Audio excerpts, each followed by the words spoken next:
I'm going to introduce you to the leaders of the Digital Economy Committee who have put together this session for you. First, I'm going to introduce Kun Walipon from TCC Technology. Kun Walipon, do you want to say hello? Hello, everyone. And on the call with us today, we also have Peter Fishbach from ISM Technology. Do you want to say hi, Peter? Hi there. Thanks for joining. And I believe we also have Panjit from Seagate. Panjit, are you with us this morning? Everyone, welcome to the session. Great, it's good to see you. Okay, so we'll be your moderators today, and we are just holding on a second for our speaker to be able to join in on the call. Our speaker today is from DTAC, and I'm going to hand it over to Walipon to introduce him in just a second. Before I do that, I also wanted to mention that the next one of this series is going to be how will Thailand's PDPA impact HR? And that session is going to be held on February 22nd at 2 p.m. I might just quickly pass it over. That's the one that we have on the calendar already.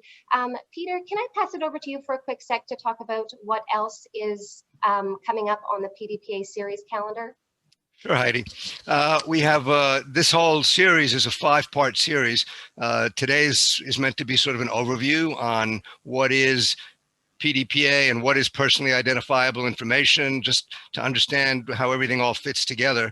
The second one, as Heidi mentioned, will be on very specific focus on HR, because everybody deals with that, and PDPA has an obvious direct influence on HR. The third session, the third, fourth, and fifth, the dates are still being determined, but it should be coming up in relatively short sequence. The third session is specific on consent, getting consent, because that's a really important part of PDPA, is what kind of consent you need to get, and all the different channels we have for getting that consent, be it your website or service contracts or customer transactions, etc. The fourth session will be on sort of very focused on the different technical issues you need to think about, such as how do you get somebody out of your database if they're in your backups, or how do you deal with things like your actual paper files where you have personally identifiable information. And the last session will be on third-party providers. When you outsource, for example, your website to a cloud or your software as a service to a third-party provider, what are your responsibilities there? They don't just go away just because you have a third party working with you. You still have PDPA responsibilities. So that's an overview of the whole series. And I think it looks like we're getting ready here now with our speaker for the first kickoff. So Kun Walipon, you want to take over and do the introduction? Okay. Good morning, everyone. First of all, I would like to thank our speaker and our audience for your kind participation today. And this PDPA Preparedness Webinar Series was made possible by the effort of several AMCHAM committees, like Heidi and Peter already said, from digital economy, HR, and also legal committees. And this first webinar in this series has been organized by Digital Economy Committee. You already know all of us in the Digital Economy Committee, so I'm gonna pass that. And the personal data protection is a hot topic today, and many people are wondering how Thailand's Personal Data Protection Act, or PDPA, will affect them and impact their business. What type of data is protected? Who may have to comply with the new law, and how to start preparing? To start answering this and other questions, we will begin with a basic introduction, which is the subject of today's session. What is personally identifiable information, or PII, and how do we need to handle it? There will also be an opportunity for Q&A after presentation.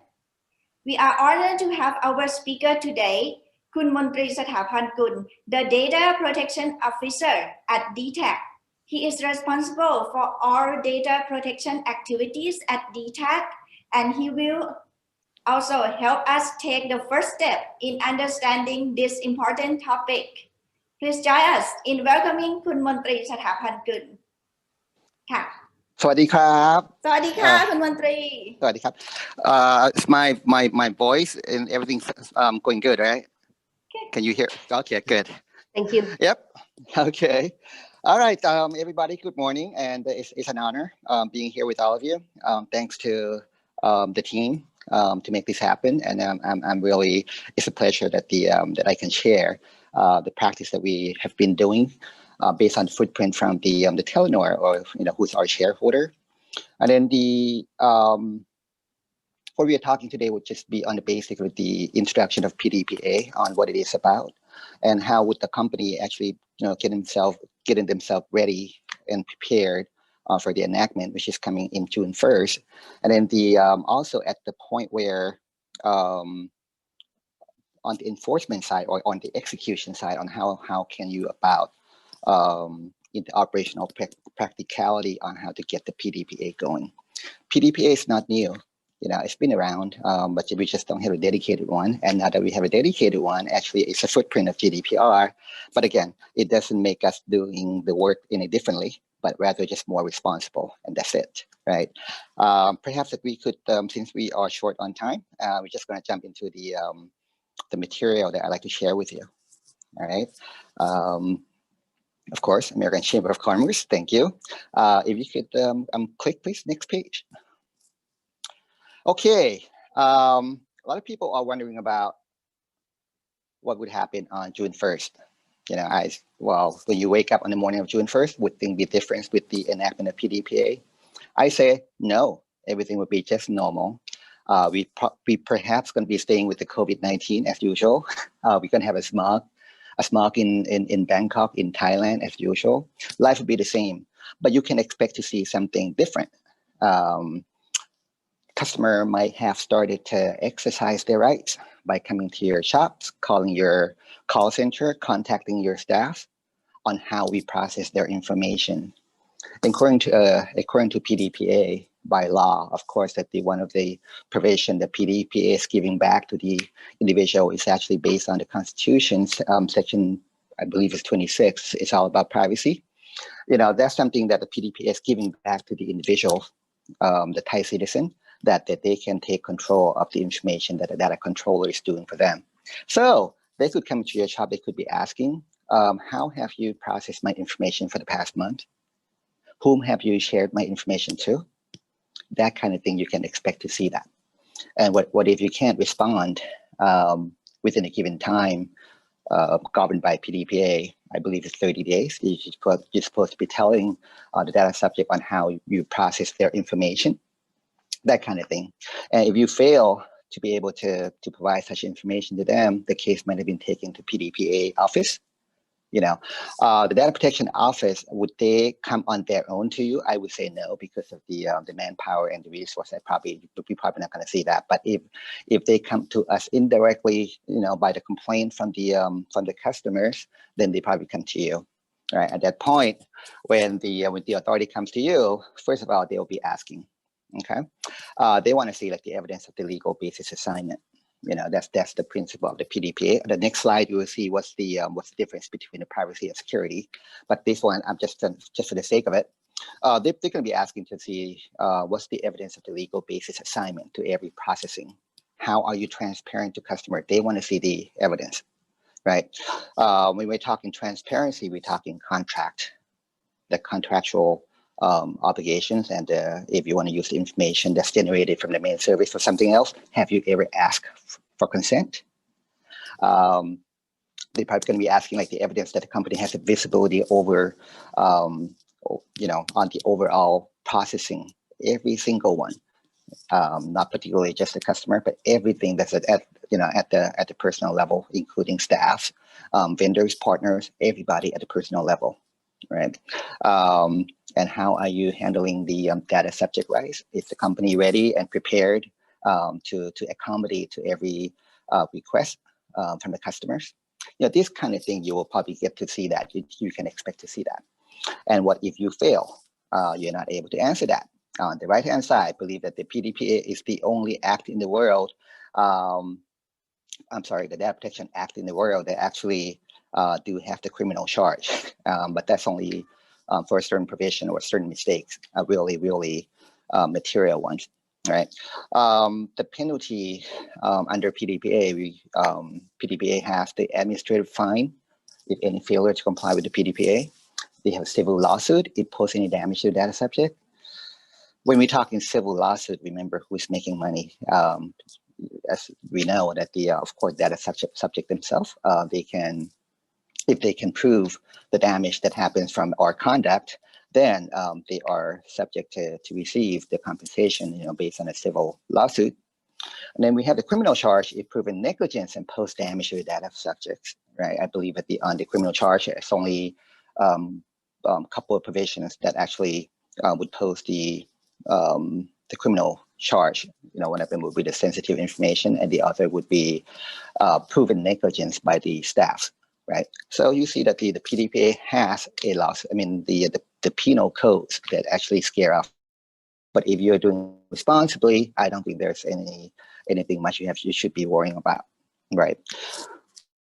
Coming down below, like as I said, okay, there's a penal code, and then when the authority comes to you, they're not asking for 100%, I don't think. Okay, what they'll be asking that how responsible are you? What are the evidence of showing the responsibility?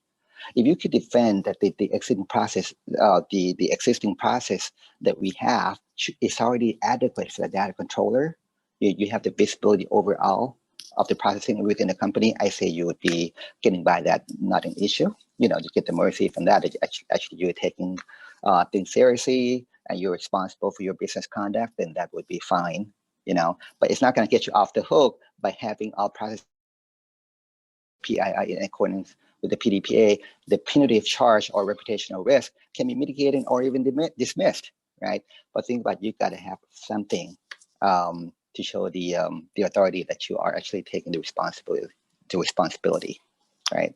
And then let me just jump off the topic for a little bit. I believe that this is the interactive session. I believe that you could jump in, with the questions about any time. Next slide, please. Okay. Based on, as part of the practice, prior to the enactment, we have seen a lot of, I don't want to call that a misunderstanding, but actually something different that people are understanding on PDPA. I'm giving you like a top 3 examples that I have seen, from my experience. A lot of companies are thinking that the privacy is security is privacy, and they think that they're spending so much money on security platform, security utility, and by doing that, they're already compliant to PDPA. Is that so? Leave that as a question for now. The next one, the consent statement covers everything. They embed the consent statement within the contract or the term and condition or the privacy notice. And if the customer accepts to it, you can do just about everything to the information. Is that correct? Put a question mark on that for now. Assume opting in on behalf of data subjects. You assume that the customer, your data subject is into the contractual agreement or into the service agreement, right? If the customer choose to leave, they have to do that on their own within 30 days. As you may have seen, we are by using our service, you are in, and then you have the right to withdraw within 30 days. Otherwise, we're just gonna it is deemed that you are in the service or you are in the contractual obligation. So this kind of thing, right? If you are thinking that these 3 or even more and more and more is something that would get you compliant to PDPA, think again. All right. Next slide, please. Okay. Now, coming down to this, this should give like the clarification on what's the difference between security and privacy. A lot of people are thinking, is privacy security? Is security privacy? Here's the thing. Here's the deal, right? I would put the data protection as the principle, as the main principle for every organization. As the token of responsibility for business conduct. When data protection is composed of data security plus data privacy, whereas the data security is nothing about safeguard. You could be spending baht to have like the fancy or a very, very solid, robust security system within your company. That's fine. Safeguarding is all about how you protect the information, right? Data privacy is something different. You don't have to spend billions to get the privacy going. It's all about business responsibility. Data privacy is all about how you use your information, right? Are you transparent enough to customers on how you use information? Are you giving option to customers to actually opting in and out? Is the consent separate from the contractual obligation? Is your contract in line with applicable laws for your business? This is kind of thing is all about transparency.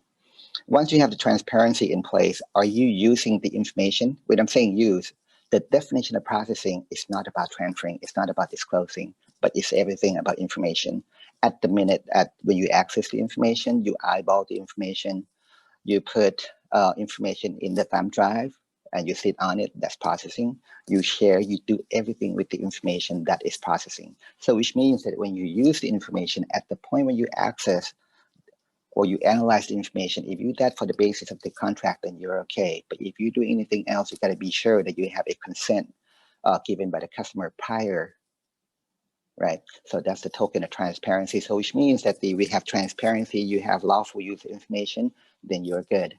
And then the difference, as you may see on the screen here, so data privacy and security is two separate things. But can they stay apart? No, because privacy would need to ride on security, because in order to get the privacy going or to maintain or to uphold the processing, the purpose limitation, we need security controls. We need the operational control. So they both have to go together, right? On the very right-hand side, the PDPA legal basis. PDPA does not say that you cannot use information, but they say that you have to be transparent and use that and use the information accordingly. PDPA legal basis just saying that, okay, there's like 6 boxes or even 7 boxes, but I'm just picking out the one that's really material for business conduct, right? I highlight the 2 in red. Whereas it's performance of a contract, you can use the information. If you are performing to the obligation of a contract, you can do that. If you want to use the information that's generated from the main service for something else, you need a consent, right? That's the legal basis allow you to do that under PDPA. And then the rest is the in black. If you use the information if in compliance with some other law, then that should be okay. If you access the customer information on the billing record, in compliance with the RD, you can do that. You don't need to have a consent, right? Public interest, vital interest, legitimate interest.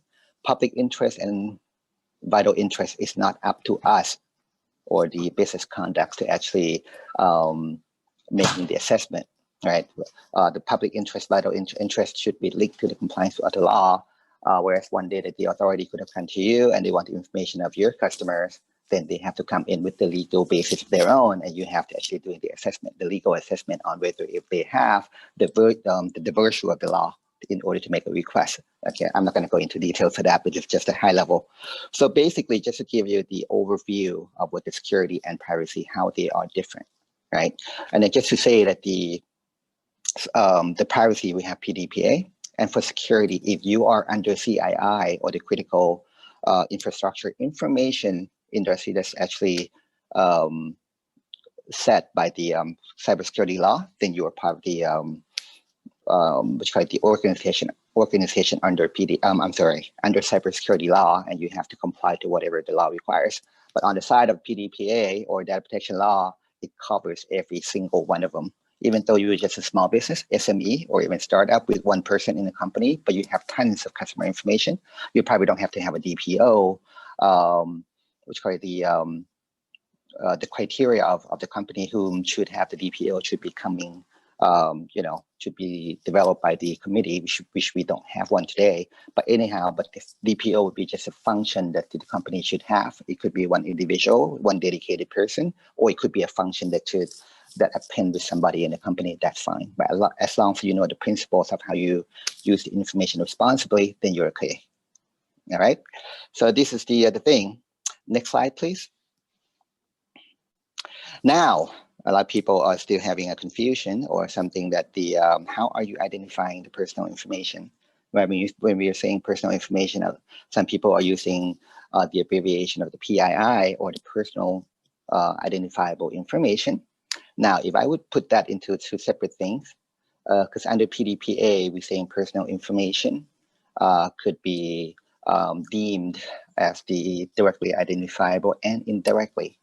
A single field of the information could be considered as personal information without having to know names, right? Okay, one click, please. Yeah, we could go about name, address, ID, passport, image, phone number, email address, and on and on. This is not, I'm just picking up something, only just a material one that I, just for you to get the idea, right? So a single field that you can identify the individual, it would be considered as personal information. It's going to be difficult for anyone to actually come up with the static set of the type of information. To say all of them, that's going to be difficult. But if you understand the concept of how you identify the information, then it should be okay. So anything that could directly get to the individual, then that would be personal information. Single field, don't have to know name, can be personal information. Click, please. The indirectly identifiable, of course, I'm just putting some sample in there. Biometrics, I said that it could be indirectly, it could be directly, but it could lead, it is unique. It could lead to the individual, right, without having to know names. Again, right, if I were to address a 220 centimeter tall in the PII area, then, right, I don't think in Thailand we have that many people who is that tall. So when we're talking 220 centimeter tall in the PII area, you could identify the individual already. So that's indirect, right? CEO of the XYZ company, of course, you don't have to know name of the person, but you just say CEO. It's not hard for anyone to actually identify who the CEO of that XYZ company. Head of finance department. Here's a classic example, a photo of private event, which include participants, okay? Under the PDPA, there are three main players. Well, the detail will be on next slide, but don't worry, I'll just explain that verbally. We have data controller. It's it could be organization, it could be one individual who controls the other's information. That's the controller. You are obligated by law to take control or to be responsible for the information within your possession. Data processor is the one whom are actually doing the processing for you. In this case, to be vendors, partners, or whomever that you share the information to, and have them process the information on your behalf. And the other one would be the data subject. The law does not use the word data. The law does not use the word data owner, but it uses data subject. So which means any data that's subject to any individual is personal information, right? Again, no one owns the information, but if information is subject to anyone, then that's the data subject, right? That would lead to the last bullet on the indirectly identifiable side. The photo of private event, which include participants. If you're taking photo of anyone in the picture, you own the photo, but the image within the photo subject to anyone there, then depending on how you use that photo, if you use that photo for the benefit, the benefit of that event, it could be understandable. But if you use that photo for something else, whereas you have not had a consent from anyone within that, who's in your photo, then you might have the explanation to do if the data subject, him or herself, is pleading the case. You get what I'm saying? So that's the key, right? You have anything that's subject to anyone else, you gotta use it responsibly according to the main objective, right? Click, please. Now, you're not responsible just the customer information. If you are a company, you're, like I said before, that you're responsible for every statuses of the personal information that you're holding or within your possession. It could be staff, HR. You have candidates who are sending you CVs. there are things that you have to handle those information accordingly, right? How you protect the information. You're not supposed to be revealing, you know, the detail of the individual to anyone else without that candidate consent, right? Customers, campaign participants, vendors, partners, board of directors, shareholders. It could be anybody at the personal information. But once if you are conducting a business and you are involving with these statuses, then your responsibility happens to all of them. You got to be sure that the contract that you have for every status, you are using the information accordingly. If anything else, ask for consent. Okay. Right. Okay. So next slide, please. Okay. Here's the principles of the PDPA. When we're talking PDPA, it's actually derived from GDPR. I say that's like 90%. It's a copy and paste from GDPR, which is good. But the remaining 10% should be like the local, the local use of the the law within Thailand, I should say. So 90% on all the materials are very, very, very alike to GDPR, right? The main thing is that we go about the personal data is the key that we're looking at. If you're using anything else other than personal data, we should treat that as confidential, right? Personal data and confidentiality is the same. It's a subset of one another. But with the personal data, if the information you're holding could identify the individual, so that's privacy, so that's personal data, it would be governed by PDPA. Right? The company should develop, coming down with the policy and procedures on how you become on the principles I mentioned before, transparency and use of information lawfully, that kind of thing. The policy and procedures should be developed. Now, coming down to legal basis, you should make reference to the objective base on how you use the information within your company. If this process, you're using the personal information for work-related things, then that, I could assume that should be something under contractual agreement, that you have with the customer, then that's fine.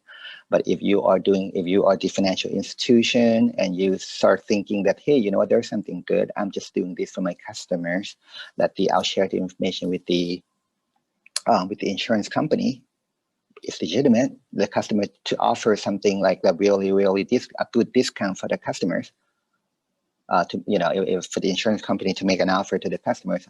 And then for that particular case, you are thinking on customer's behalf. The law doesn't want you to do that. If you want to do that, ask, right? Another thing.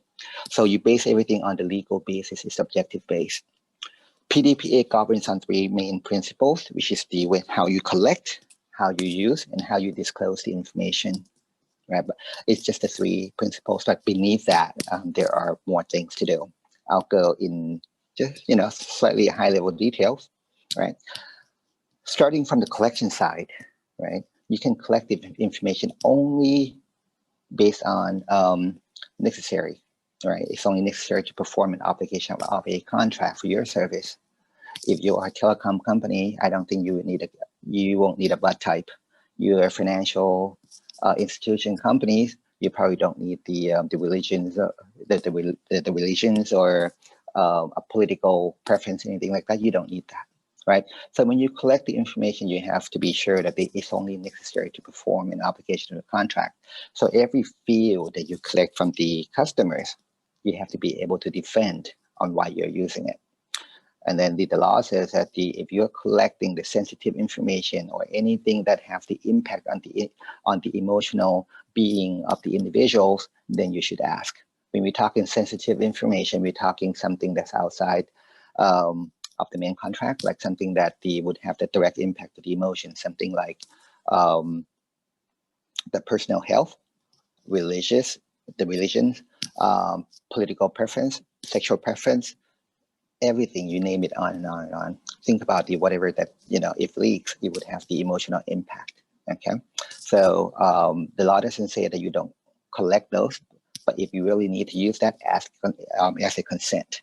Tell the customer of why you're collecting such type of information, right? So when you're collecting information, be sure to collect that only necessary to perform a contract. On the other side would be on the use side. Okay, the use, I would be breaking that up into 3 principles underneath that. When you use, as I mentioned in the early slides, transparency, right? Is how are you transparent to customers, right? You don't think on customers' behalf. You don't think on your staff's behalf. You don't think on anyone else's behalf. You ask, you tell, you be specific, nothing deceiving, right? And it has to be explicit. Don't assume they're in. Be explicit, have them give you the express consent or express contract, do not assume, right? I mentioned about contract and consent, data subject rights. As I mentioned before, the law is given a control back to the individuals when it comes to personal data, which means that the data subject should have power under the law to actually taking control of their information. They have the right to know how you process their information. They have the right to stop.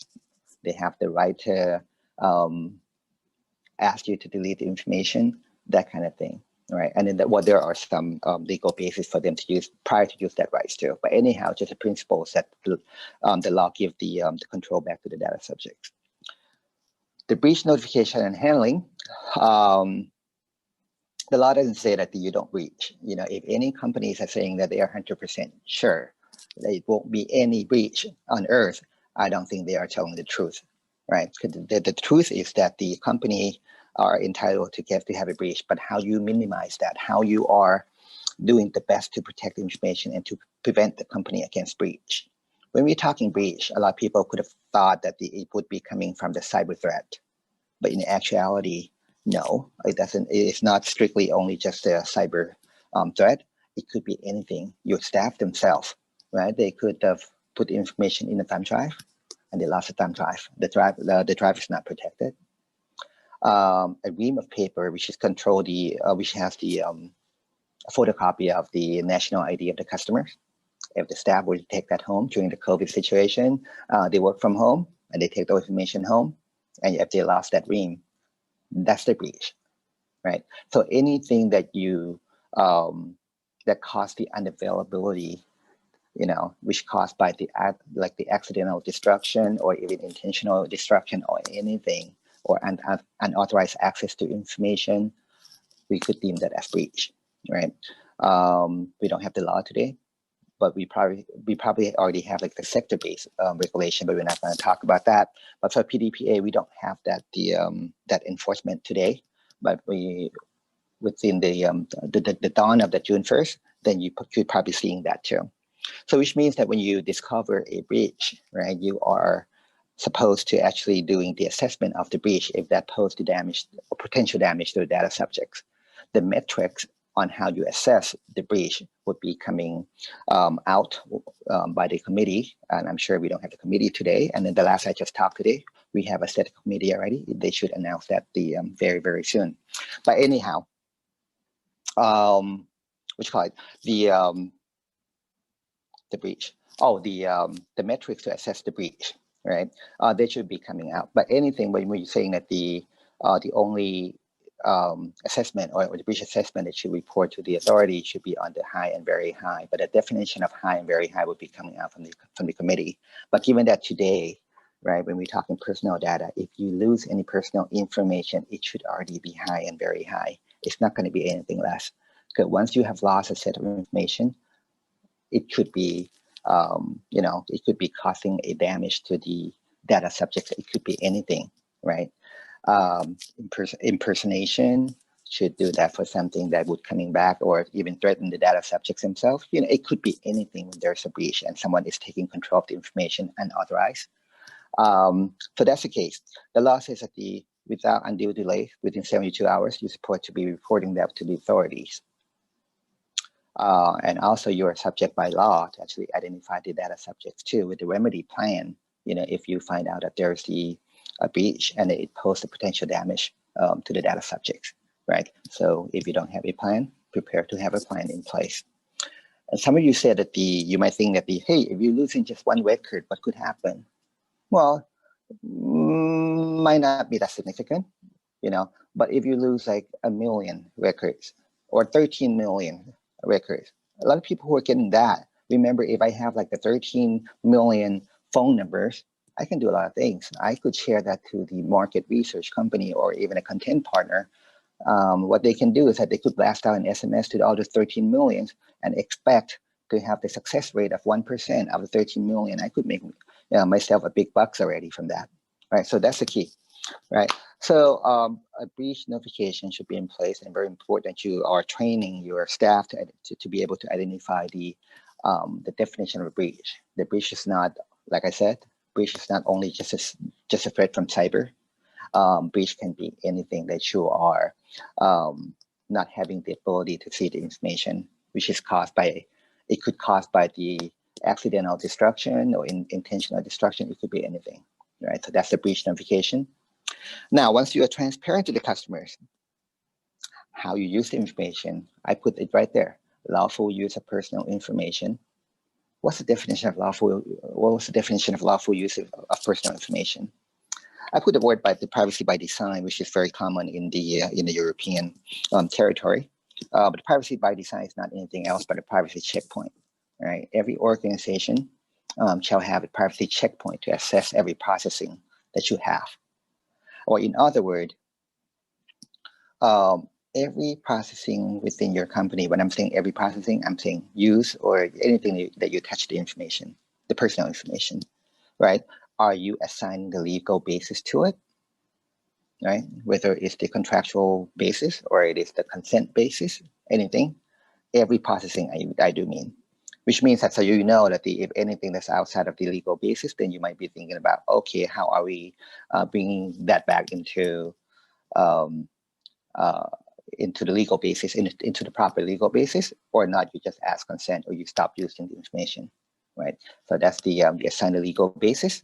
Are you having a proper safeguard for that processing? If you having for that processing, you are using a third party or vendors or partners or anyone else, or even an authority asking for information, right? Proper safeguard meaning both in transit and at rest. So which means that you transfer the information to third party, and how the third party are holding your information that you send to them. Are you having the legal obligation for them to actually process the information on your behalf properly?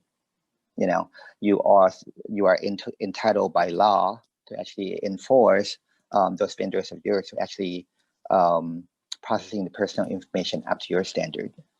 Because remember, if data processor, if they are processing your information and then it happens to be something unexpected, the responsibility and liability lies on you.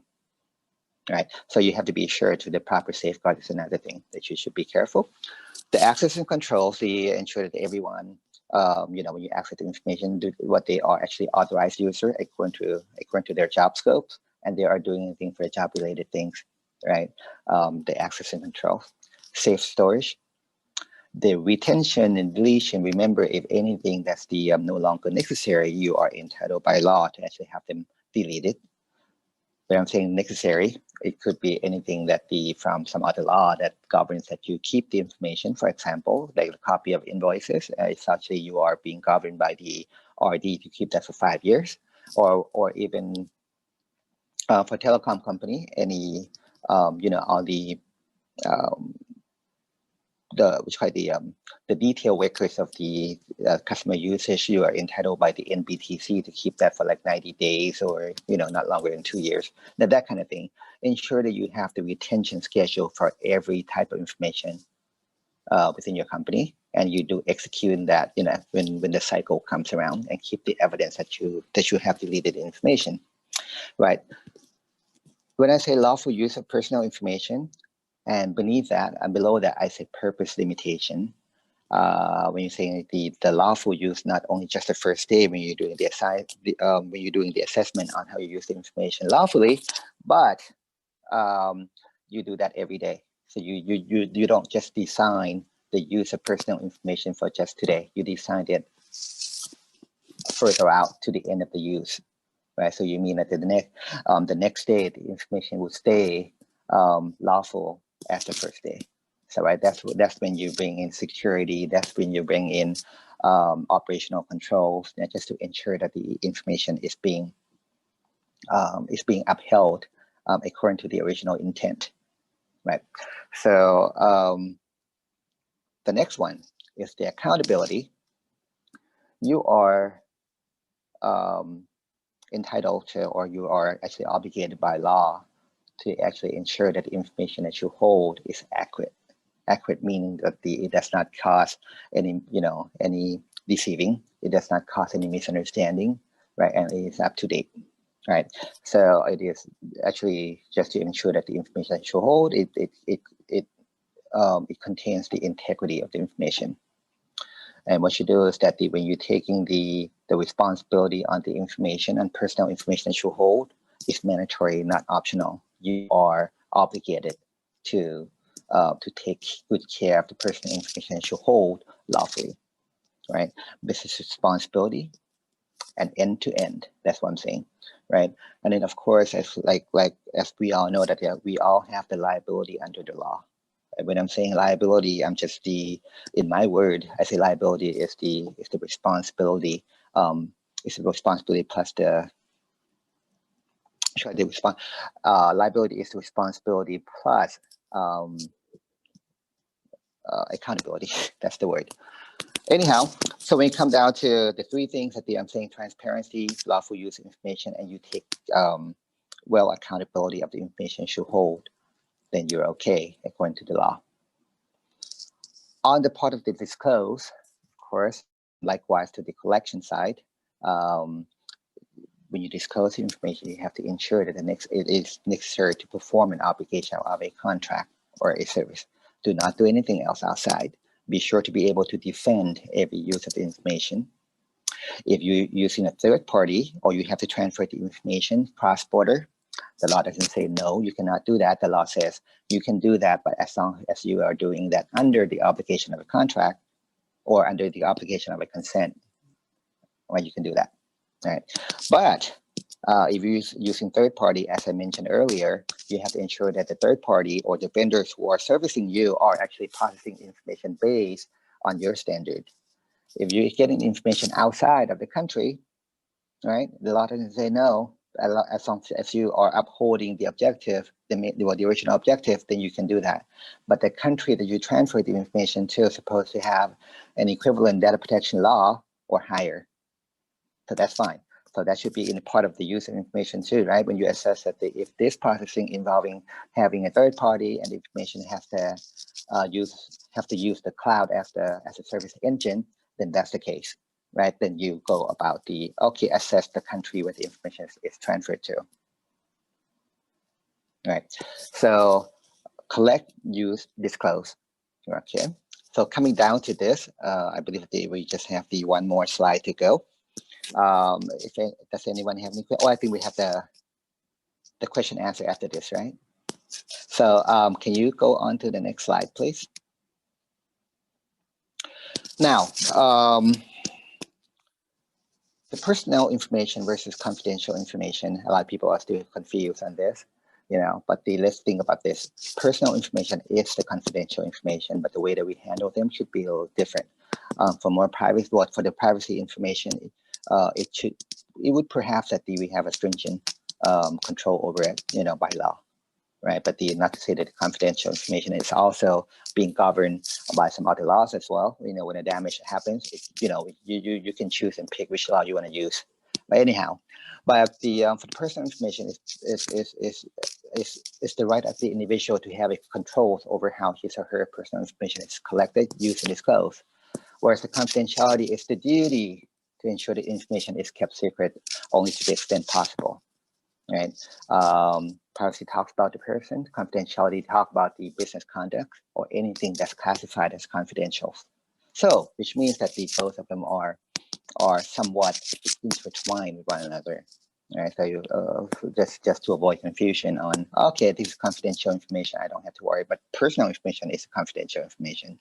Right, I put the little definition in there. The personal information is the directly personal identifiable information identifiers. Indirect personal identifier information, right? And for the confidential information side, of course, personal information, business information, even classified information. Classified information meaning that company strategy, campaigns, or whatever. You want to keep that as a trade secret, so just for you to have a sense of what the difference between the personal information and confidential information. Right. Next slide, please. Now, purpose limitation that I like to emphasize. Could the breach that would happen or the misuse of the information would happen, it would not happen on the day one. All right. On day one, you assess everything. Everything is looking so fancy and looking very promising. But how are you maintaining such purpose along the way, the next day and onward? How are you doing that? That's when you insert the operational and technical controls until the end of use. Right? Privacy is not just a single thing, right? As you may have noticed that if you see the penalty was a sample, I wouldn't say it's a sample, but the precedent cases that happened under Gdpr on the misconduct side, when a penalty that was posed on the organization, it ranges like very, very various incidents. GDPR posts companies on misuse of the information or using something outside of consent. GDPR fines the company, an airlines company, for not having adequate security. GDPR fines a telco company in Romania for not having the information accurate, so causing the invoice sent out to the different address. As you may see, GDPR, PDPA likewise, things are going for every angle, every dimensions of how you use information. It's not particularly just one thing. By you not complying to PDPA, it's not only that you don't comply security. You don't comply security, you are violating PDPA. If you don't have, you don't use information according to what you have told the customer, you could be fined by PDPA. You don't have the information up to date, you don't have the process to do that, and things go around based on, as a result of that, you could be fined under PDPA as well. As you may see, it's every dimensions of data protection. So don't leave any one of them out. Just take the full responsibility of the information. Click, please. See, if you increase the awareness of the basic data protection, then at least you should be having a good peace of mind that on the day-to-day operation that's going on. Everyone is doing that based on a proper mind of the data protection. So, like I said, that when you're taking accountability of the data protection, it's not only just the management responsibility, not DPO responsibility, but it's every individual within the company's responsibility. So which means that the awareness is supposed to be given to the staff on a regular basis. Okay, training, security, and not to mention the use of formal processes. Remember, you have to keep evidence on how you are taking good care of the personal information. Use of contracts, of course, that's the legal obligations to ensure that if there's anyone else, in the domain of using the personal information, you ensure that you have the legal obligation to control how they're using your information. Again, accountability, you take full accountability, right? Accountability is the liability plus responsibility, right? So you know that. Click, please. As you increase on the left-hand side, your risk of data breach, severe penalties, loss of reputation will decrease, right? As you see on the things here, you don't leave anything else, right? Data privacy, data security, data governance, they are all intertwined and they all have a specific characteristic that you have to follow. But do we need all three? Yes, we need all three. So don't leave any one of them out. So I think we have come to the end of the slide already. I think we could go about the question and answer, and I'm just trying to put things at the higher level. And I believe that the team or the event, we'll have like a series of the data protection coming after this, but I'll leave it up to Peter to actually go into details on that. So just for today, I'm just going at the high level on the basic principles on you from the angle of the data controllers. How are you using personal information responsibly? right? Okay, so coming down to the end. Okay. Thank you, Kun Montri. And next will be another important part is the Q&A part. Over to Peter, please. Hi, thanks, Montri. That was great. Really useful. I see we have a couple of really key questions already. If I could invite the individual who asked the question, if you can unmute yourself, Kun Patrawat from Mars. You had a question about the time requirements required for getting consent and use of the data. I'm not sure how to enable your mic. Can you do that yourself, or does AMCHAM have to do that? Hi, Ms. Pachawa, can you hear me? Yes, we can. Great. Thanks, Peter. Okay, very quick question regarding the time bound. Just want to get perspective and information right from the expert here, whether there is any time bound in terms of the requirement for time when we get the consents of the data from, for example, like our consumer, right? For, let's say, marketing activities. Is there any specific requirement on that one?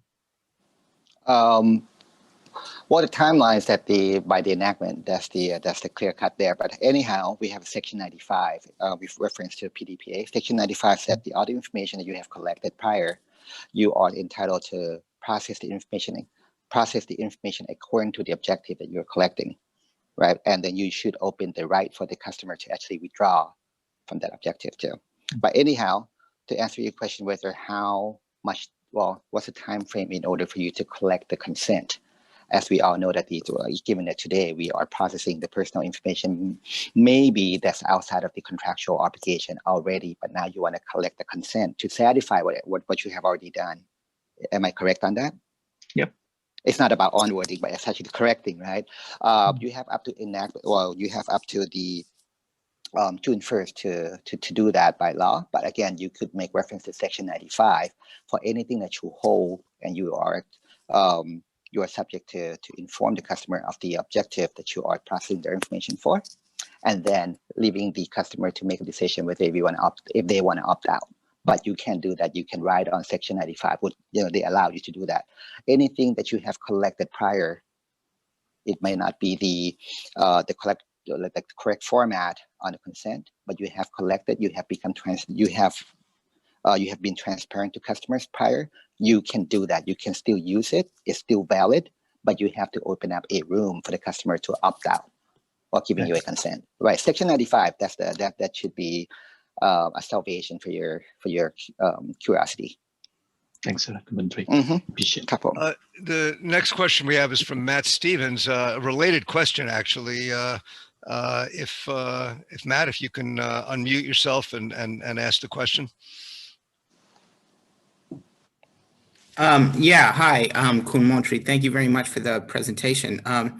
I think you kind of just answered the question with Section 95, but it was more along the lines of if a Thai company already has a lot of customer data already on file prior to the PDPA becoming active on June 1st, in order to be transparent with the data that the company has, is there like a boilerplate statement that the company could post on their website that is kind of like affects all the customers of that particular business, or do they have to get individual consent from each individual customer? Okay. First of all, is that on how you are becoming transparent to customers, that we could ride on the privacy notice, as you may have seen. The privacy notice, the main intention of the notice is that you tell the customer on how you process their information, right? And then within your privacy notice is supposed to be, all the processing is supposed to be under the obligation where you have told the customer to begin with, right? And then if there are any other objectives that you're doing outside of the main objectives, transparent, you could do that through the privacy notice, right? And then if there is no objection from the customer themselves, you could continue on, riding on that Section 95.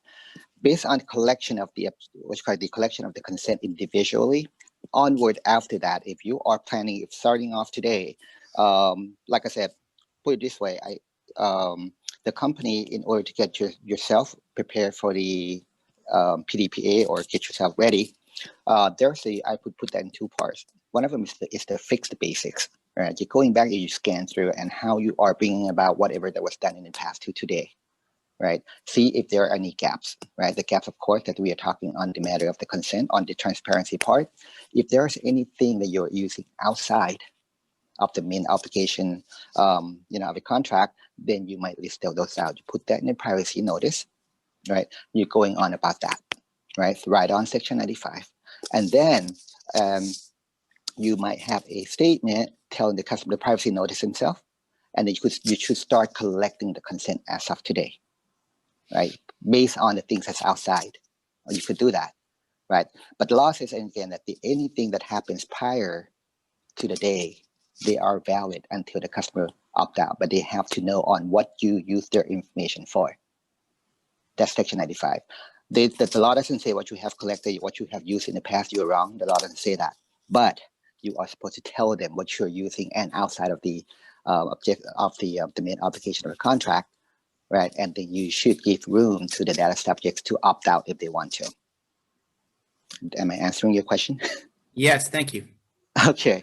Just to clarify that, Montri, how do you know then that somebody has actually read your privacy statement, or do you need some kind of proof that they have in fact been notified that you have their data and that you're going to process it by, based on these following terms? If you just put up a notice, okay, this privacy notice on my website, but do I need to prove that they've actually read it? Do I need to track that click somehow, or is it just the fact that it's there? Is that good enough? We're talking about data historical data that you may have had from somebody previously. Okay. Well, depending on the extent that you want your customer to understand, because most of the time, as we know, that the privacy notice, we are talking 16, 18 pages long. They're not going to read through all of that. Right. I think I know that on that the privacy notice, they go to layer approach when they. Yeah, are you hearing me? Okay. Yes, you're back. Right on the privacy notice, on the point of the notification. 1 second. Okay. Are you hearing me? Okay. Yes. Am I back? I'm back, right? Okay, good. Anyway, according to GDPR, is that on the main focus or on the main emphasis that you have, on what things that you want to inform to the customer, you might want to put that at the very top of the privacy notice. So once they're in, they see it right on the first page. That's the intention you want to carry to the customers. You don't admit that you are doing things wrong. You don't do anything wrong because we don't have a law today, right? It's not wrong, but you are taking with full responsibility according to the law. Section 95, that anything that you have collected or you have used in the past is fine. The law gives you the amnesty on that. Don't worry about that, right? Mm-hmm. But onwards, since June 1st, are you telling the customer anything? Are you telling the customer the processing of their information or not? But if so, you put that in your privacy notice at the very top. They see it, give them an option to opt out, or you can ask a consent at that time. Okay, good. Right. Thanks. Mm-hmm. Okay, we have another question. I'm not sure from who, so I'll just read the question. Is IP address considered personal data? How would you deal with that? Well, IP address, cookie information, those are, I say yes and no, depending on the device that you're using it. IP address, if you are accessing web pages, we know that the IP address is a session ID, right? The session ID, if you access the, if you're assigned with the IP address on the device that you are using publicly, like the internet cafe, I say that's not personal. But if you use them from your own, like your own phone, the URL, the IP could indirectly track to your session and where you are, then I say that's personal information. See, there's more of the interpretation behind that too, because the last that I've talked to a former EU commissioner on GDPR, even cookie GDPR, they don't have a clear cut on that yet, but they just go about the device that you're accessing from. If it's your personal information, especially your phone, and it would be a personal information. You should take good care of that too. I think maybe we have time for one more question here. The last one that someone posted, again, it's just an anonymous question here. is do you need to specify an exact time limit for how long you're going to keep the data? When you're getting consent, does there have to be a time limit, or can you just say as long as we need to use exactly. It? Yeah. You don't have to tell them time. It's not about contractual that hey, I'm going to keep your information for 30 days. No, you don't have to. But it goes by the retention schedule. Think about the information you have collected, what you are using it for. You could keep it forever if you have a definition or you have, a clear reason of why you are keeping it and using it for. It goes about the law stating that if you don't use information, delete them after necessary. When we say necessary, is there any any control, some other laws that tells you to keep the information?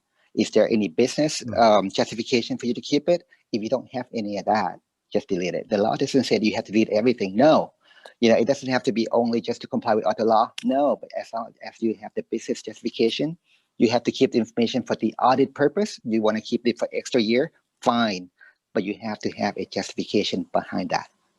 Okay. Okay. There was another question kind of related to that, and I'm going to sort of say that it's something that's going to be covered in a later episode, but I'll just toss it out to you since it's kind of related, which is what about if somebody has given your data, with appropriate consent to another party, or if they've just got it, in their archive data, what does the law say about their responsibility to get rid of that if you ask it to be removed? So let's say I've sent your email address to somebody else and you've said that's okay, you can do that. And then later on you contact me and say, hey, please remove me from your data. Well, I've already sent your data on to somebody else under, with consent. Am I responsible for going to that third party and now saying, oh, by the way, this person requested that we remove his data, so please get rid of it also? I mean, that's kind of an extra leap, and I mean that I'm not sure if the law addresses that. Well, yes, the law does actually is a section under the right to deletion. That's the part of the data subject rights. They can come into you, but again, they can't just come into you and just say, hey, I want to get my data deleted. It's not about that. They gotta be coming in with the proper legal basis themselves too. They have to satisfy to the criteria given by the law. If the customer feels that the information is being used for something outside of the main objective, then if they can prove that, the law says that if they could prove that they actually experiencing a damage or a threaten, any kind of thing, they could be coming to that. At the minute when they come to you, us as a controller, we are also given the right by law to have the legal basis on our side too, right? If you share the email address, as Peter has mentioned, to many vendors already on and on and on, fine.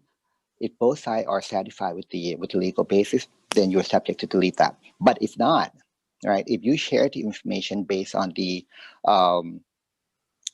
based on the original objective or the contractual objective, then you are righteous by the law to do that, right? That's not the issue, right? And you keep sharing that already, and then whatever the processor, the data processor who are receiving the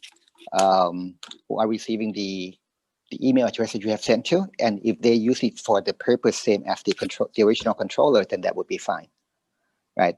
But and then after a while ago, they stop being your customer for a long time, and they come to you and they have satisfied all the legal basis on their side, and you don't have any legal basis to leverage that, then you are subject to delete the information for them, right? So which means that the applications or the IT systems within your company, first of all, you got to have a data classification within your company. You got to have the visibility of all the system that hold the information and what the objective of each system in order for you to tell the journey of the information. So when they want to process that the right to deletion, which means that the data has to be deleted along the way, which means that the internally, externally too, which means that when you are doing a third party, ensure you have the data processing agreement, and within that should have a provision that you have the right to actually control them to or demand them to delete the information if there's a proper legal basis, and they should be doing likewise.